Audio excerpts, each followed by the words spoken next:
This essay example, as well as thousands of others, is available in text format on our website for free and without registration. Simply Google Ivy Panda Free Essays.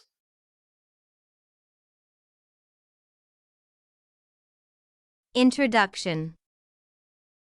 Recoil is the backward momentum of a gun after a bullet has been discharged. It is sometimes referred to as kick, kickback, or knockback. On most occasions, this movement of a gun causes discomfort to the shooter since it reduces the accuracy of the target.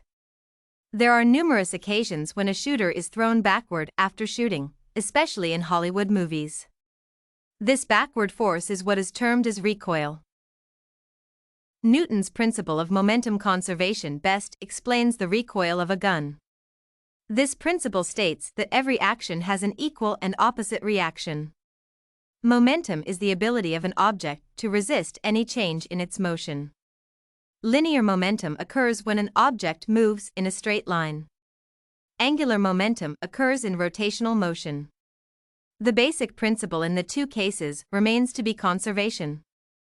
According to Newton, objects that are moving tend to keep on moving, and those at rest continue in the same state unless an external force is applied.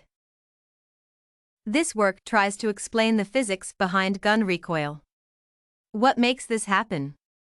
And how can this be reduced to minimize the injuries that are caused by recoil?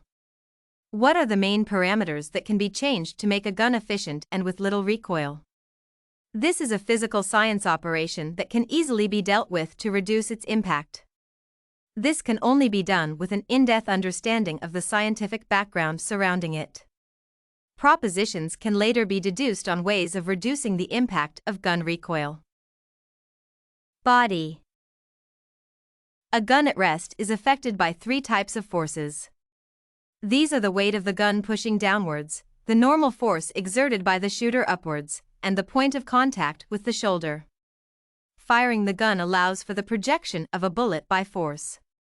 This causes another opposite force that pushes the gun backward. Most importantly, it should be remembered that the principle of momentum conservation holds at any moment of the process. Therefore, when the firing has been done, but the explosion of the gunpowder has not taken place, the gun and the bullet, though in motion, have zero net force. The law of conservation still must hold as the bullet jets out of the gun. If we assume the bullet has a mass of mb and a speed of vb, then the momentum Pb will be given by Pb equals mb times Vb. As the bullet moves in the forward direction, there must be a balance in the momentum, something that gives the gun bullet system momentum of zero. This is an equal and opposite momentum equated by Pb equals minus Pb. This opposite momentum is what causes the recoil. It has to take place to maintain the principle of momentum conservation, which must be zero to keep the balance. Up to this point, someone may be having a question as to why the recoil does not have the same velocity as the bullet. This is the verdict. According to Wallack's report entitled American Rifle and Design Performance, the bullet has a small mass but a large speed, thus enabling the large momentum with which it is released.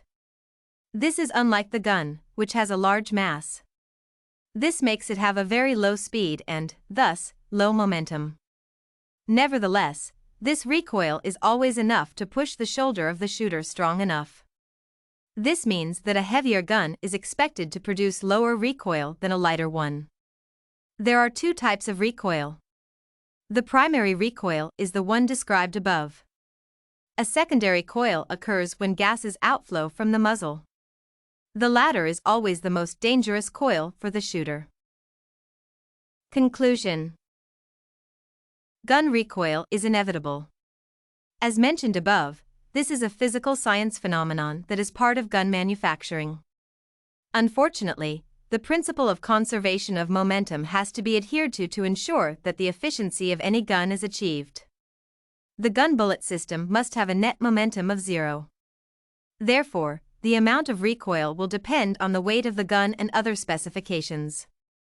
To come up with guns with less recoil, these specifications have to be dealt with by the manufacturers and other stakeholders. Personal evaluation. I strongly believe that guns should be made in a way that produces less recoil.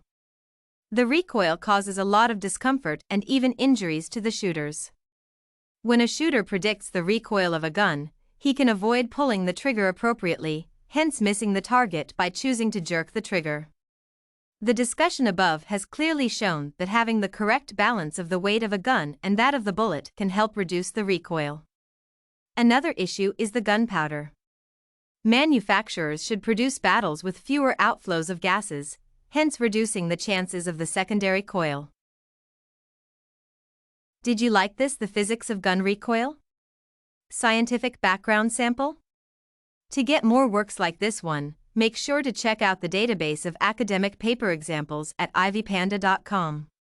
You will find thousands of samples for all your study needs.